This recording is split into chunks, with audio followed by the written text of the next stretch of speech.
말씀하실 때 한 무리가 오는데 12 중에 하나인 유다라 하는 자가 그들을 앞장서 와서 예수께 입을 맞추려고 가까이 하는지라.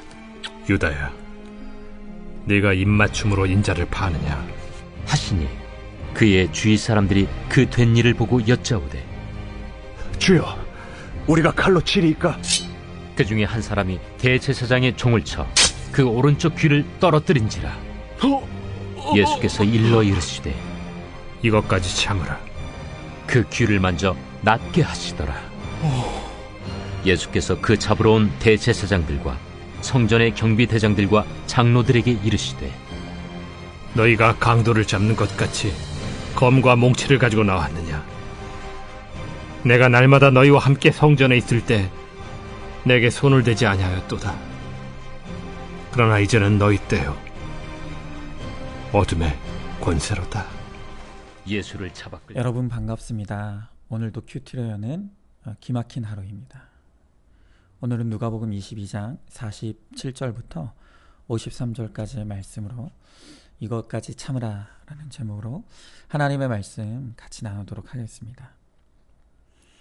성경은 구원의 역사를 담고 있습니다. 성경 안에 기록된 어떤 사건도 또 사람도 구원과 관계없는 것은 하나도 없습니다. 성경은 믿음의 인물들이 구원에 이르기까지 수많은 인물들이 동원된다는 것을 우리들에게 보여주고 계십니다. 거기에는 악역도 있고 또 선한 역도 있습니다. 내 인생의 역사도 마찬가지입니다. 오늘 내 인생의 역사라는 것은 결국 구원을 이루기 위한 역사입니다. 그리고 나 한 사람의 구원이 이루어지기까지도 하나님은 수많은 사람들의 다양한 역할과 수고를 사용하십니다. 그렇다면 오늘 본문을 통해서도 예수님의 십자가의 구원이 이루어지기까지 다양한 역할을 맡은 사람들이 있다는 것을 또한 보여주고 있어요. 오늘 우리가 그것을 말씀을 통해 확인하기를 원하는데요. 오늘 47절부터 48절 말씀해 보니까 12 중에 하나인 유다가 무리들을 이끌고 예수님을 잡기 위해서 앞장서 왔다고 합니다.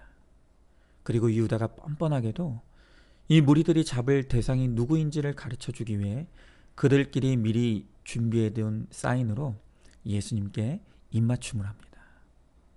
그때 예수님은 유다를 향해 내가 입맞춤으로 나를 파느냐 하십니다. 오늘 성경은 나의 구원을 위해 많은 역할과 수고를 하는 사람들이 있지만 그 가운데서도 나 한 사람의 구원을 위해 나를 파는 자가 있다는 것을 보여주고 있습니다. 오늘 이 유다는 12 중에 하나라고 했습니다. 그는 예수님과 더불어 3년 동안 동거동락했고 예수님과 꺼리낌 없이 입맞춤할 만큼 예수님과 친밀함을 누리는 특권을 가진 사람이었어요. 그런데 그런 그가 예수님을 배반하고 팔아넘긴 것입니다. 여러분, 우리가 살아가면서 사람으로부터 수없이 많은 상처를 받기도 하고 또 주기도 하면서 그렇게 살아갑니다. 그런데 나에게 가장 많은 상처를 주는 사람이 누구입니까? 나와 관계없는 사람은 나에게 큰 상처를 남기지 못합니다. 우리에게 평생 치유하지 못할 상처를 주는 사람은 아이러니하게도 나와 가장 가까운 가족들인 경우가 대부분입니다. 특별히 우리 인생에 나와 가장 가까운 관계에 있는 사람이 있다면 그는 죽을 때까지 나와 동거동락하기로 약속하고 서로 입맞춤한 바로 나의 배우자일 것입니다. 나를 낳아주신 부모조차도 촌수로 따지면 나와 일촌이라고 합니다. 그런데 부부는 촌수가 없어요. 무촌입니다. 그만큼 부부는 가까운 관계입니다. 그런데 그런 배우자가 오늘 가룟 유다와 같이 나를 배신하고 팔아넘기는 외도하는 사건이 일어날 때 사람들은 엄청난 충격과 상처를 경험하게 됩니다. 그리고 심지어 어떤 사람은 극단적인 선택을 하기도 합니다. 여러분, 왜 안 그러겠습니까? 정말 말씀이 없으면 그와 같은 고난은 견딜 수 없는 엄청난 고난이고 상처입니다. 그러하기에 우리는 말씀으로 돌아가야 합니다. 말씀을 붙들고 하나님의 말씀을 통해 다시금 결혼의 목적이 무엇인지를 말씀하시는 하나님의 음성을 들어야 돼요. 오늘 주님께서 우리들에게 가르쳐 주시는 결혼의 목적은 무엇입니까? 결혼의 목적은 행복이 아니라고 했습니다. 하나님이 결혼을 우리들에게 허락하신 그 목적은, 유일한 목적은 우리의 거룩과 구원을 위한 것이라고 하십니다. 하나님께서 그 남편과 아내를 주신 것은 서로의 수고를 통해서 함께 거룩과 구원을 이루어 가라고, 구원의 공동체를 만들라고 하나님께서 우리를 붙여주셨다는 거예요. 우리가 그 목적을 알고 말씀으로 깨어 있을 때 내 배우자가 나를 팔아넘기는 배신의 사건이 와도 그것을 나의 구원을 이루는 성경이 응하는 사건으로 우리는 해석해낼 수가 있는 것이에요. 그러나 우리가 여전히 결혼의 목적이 행복에 있음을 포기하지 못하고 내 배우자를 내 행복을 이루어줄 우상 삼고 내 배우자를 하나님 자리에 두기에 그 우상들이 무너지는 사건은 반드시 와야만 하는 것입니다. 질문해 보시죠. 내 배우자는 나의 행복을 위해 존재하는 것이 아니라 나의 거룩을 위한 수고를 위해 존재하는 것임을 알고 있습니까? 나를 파는 배신의 사건이 나의 구원을 이루는 말씀대로 이루어진 사건이라는 것을 믿으십니까? 이어지는 49절 50절의 말씀을 보니 예수님을 잡아가는 것을 보고 제자들이 주여 우리가 칼로 치리까 물으며 칼을 휘둘러 대제사장의 종을 쳐서 그 오른쪽 귀를 떨어뜨렸다 말합니다. 우리도 그렇죠?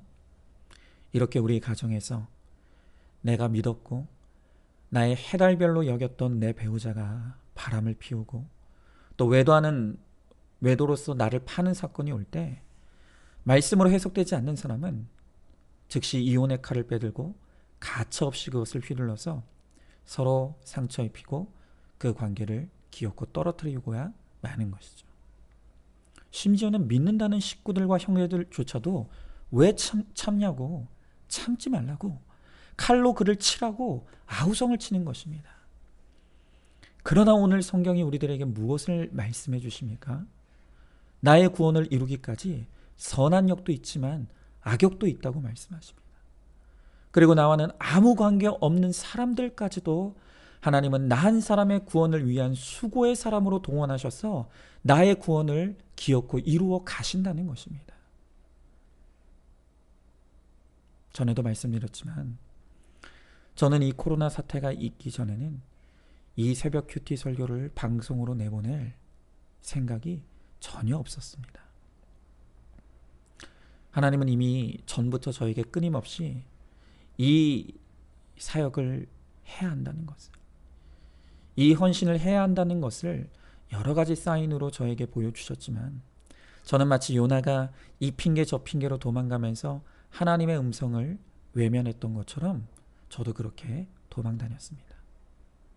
그러나 그렇게 하나님의 음성을 외면하고 도망가는 요나를 하나님은 바다를 움직이셔서 폭풍이 몰아치게 하시고 그래서 기어코 순종하게 하셨던 것처럼 하나님은 이 코로나라는 폭풍 같은 질병을 일으키셨고 또 이 기간을 길어지게 하셔서 저로 하여금 막다른 골목에 이르러서야 두 손 들고 마침내 이 헌신의 자리로 나오게 하셨어요.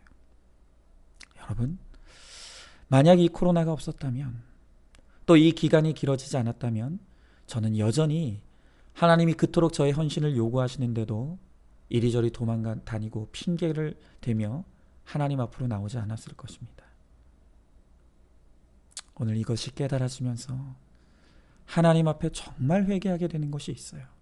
그것은 하나님께 온전히 순종하지 못하는 나 한 사람 때문에 이 질병을 일으키시고 수많은 사람들이 나로 인해서 고통당하고 있구나 하는 것입니다.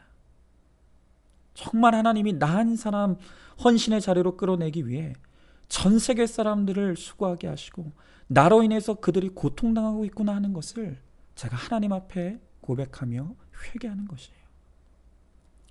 여러분은 이 복음의 신비가 깨달아지십니까? 이 구원의 신비가 여러분들은 깨달아지십니까? 아니면 그런 게 어딨냐? 억지스럽다 생각하고 있지는 않습니까? 그렇지 않습니다. 우리가 하나님께 이렇게 대단한 존재라는 것을 알아야 합니다. 하나님의 관심은 오직 나 한 사람의 구원이라고 했습니다. 전 세계 사람을 동원해서라도 나 한 사람이 구원받는 것이 하나님의 관심이고 하나님의 목적이에요. 우리가 그렇게 대단한 존재라는 것입니다. 그렇습니다. 하나님은 나를 배신하고 파는 바로 그 사람이 나의 구원을 위해 수고하는 사람이라고 말씀하십니다. 이제 구속사 안에서는 좋은 부모, 나쁜 부모가 따로 있는 것이 아니고 좋은 배우자, 나쁜 배우자가 따로 있는 것이 아니에요. 그가 어떤 역할이 되었던 나로 하여금 말씀이 들리게 하고 또 예수 믿게 했다면 바로 그 사람이 최고의 부모이고 최고의 배우자인 것입니다. 그것을 깨달을 때 더 이상 그는 배신자도 아니고 나를 판 사람도 아닌 오히려 나로 하여금 예수 믿게 한 공로자이고 내가 바로 그에게 복음의 빚진 자라는 것입니다. 그러하게 오늘 51절에 보니까 예수님은 이것까지 참으라 말씀하시며 그 귀를 만져 낫게 하셨다고 하십니다. 바로 이렇게 나를 배신하고 팔았다고 생각했던 사람들을 말씀으로 해석받아 나의 구원을 위한 수고의 사람이고 나의 공로자임을 깨닫게 되었다면 이제 내가 해야 될 일은 복수의 칼을 집어넣는 것입니다. 그리고 예수 알지 못해 죄밖에 지을 것이 없는 그들을 긍휼히 여기면서 그들도 예수 만나, 나처럼 예수 만나 낫게 되도록 우리가 사랑으로 돕고 섬기는 것입니다. 한번 질문해 보시죠. 나를 배신하고 팔아넘긴 그들에게 칼을 휘두르고 있지는 않습니까? 나 한 사람의 구원을 위해서라면 전 세계, 아니 온 우주라도 동원하시는 하나님의 사랑이 이해가 되십니까? 깨달아지십니까? 마지막으로 오늘 53절 말씀에 주님은 자신을 잡으러 온 무리를 향하여 이제는 너희의 때이고 어둠의 권세라 말씀하십니다. 오늘 우리 인생에 이렇게 나를 배반하고 나를 파는 자들로 인해서 우리에게도 고통의 때가 임하고 우리가 어둠의 권세에 사로잡힐 수 있습니다. 그러나 그 고통과 권세조차도 나의 멸망을 위해 임한 것이 아니라 나의 구원을 위해 하나님이 허락하셨다고 말씀하십니다. 그러하게 그것은 영원하지 않습니다. 잠시뿐입니다. 그 잠시의 때가 지나고 하나님이 허락하신 고난의 양이 차면 그 끝에 부활의 영광과 기쁨이 우리를 기다리고 있는 것입니다. 그 때가 차기까지 우리가 인내로 나에게 주어진 그 때를 순종하며 말씀으로 나의 회개를 잘 이루고 있으면 주님은 나를 구원의 한 사람, 거룩의 한 사람으로 반드시 우뚝 세워 주십니다. 그것을 믿고 오늘도 어느 때 또 어느 권세 아래에 있더라도 말씀으로 승리하는 저와 여러분 되시기를 주님의 이름으로 소망합니다. 질문합니다. 나를 사로잡은 이 땅의 고통과 어둠이 영원한 것이 아니라는 것을 믿으십니까? 인내로 때와 환경에 순종하고 말씀으로 회개함으로 온전한 거룩과 구원에 이르는 저와 여러분 되시기를 소망합니다. 이제 마지막으로 여러분들이 보내주신 간증은 제가 잘 아껴놨다가 너무 보석 같아서 한 일주일에 한두 번 정도만 소개하고요. 오늘은 바로 찬양을 함께 좀 나누고자 합니다. 오늘은 제가 선곡한 찬양입니다. 마커스 찬양단의 깊어진 삶을 주께 라는 찬양을 여러분께 들려드리겠습니다. 오늘도 말씀으로 기막힌 하루를 사는 하늘가족 공동체 우리 성도님들 되시길 주의 이름으로 축복합니다.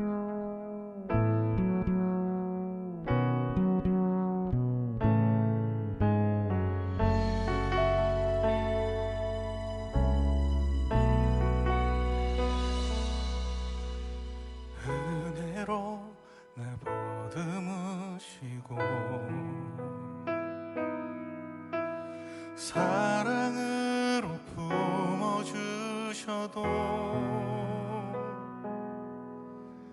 내 마음 한 자락도 지키지 못하는 이 모습 부끄럽습니다. 따스한 곁을 내어주신 주님 앞에 나아갑니다.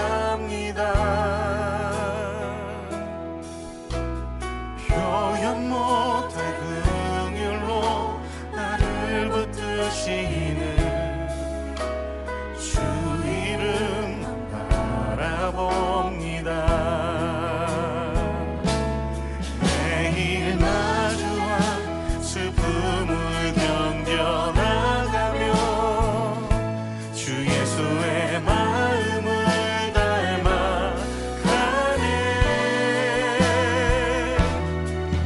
두려운 걸음마다 주가 동행하니 주 의지하며 오늘을 걷네. 주의 신실한 소망을 깊이 담으며 주 예수의 풍요를 채워가네. 하나님의 자녀로 명예 지켜가며 기뻐진 삶을 주께 드리네.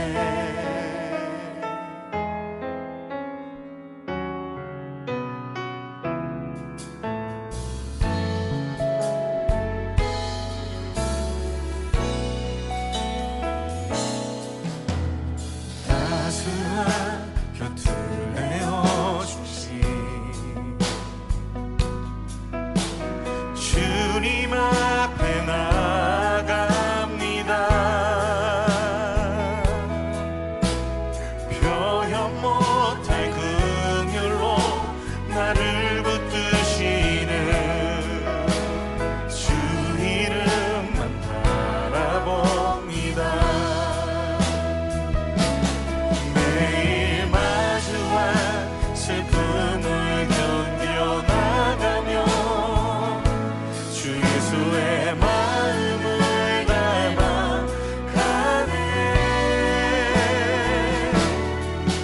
두려운 걸음마다 주가 동행하니 주 의지하며 오늘을 걷네.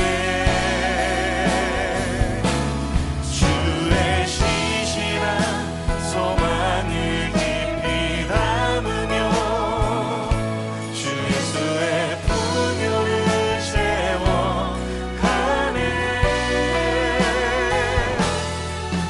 하나님의 자녀로 명예 지켜가며 기뻐진 삶을 주께 드리네. 매일 마주한 슬픔을 견뎌나가며 주 예수의 마음을 닮아가네.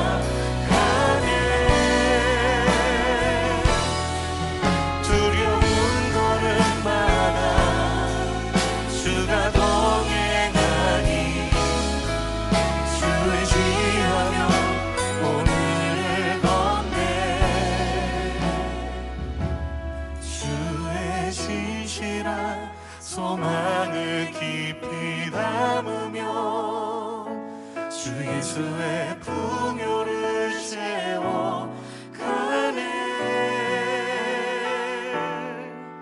하나님의 자녀로 명예 지켜가며 기뻐진 삶을 주께 드리네.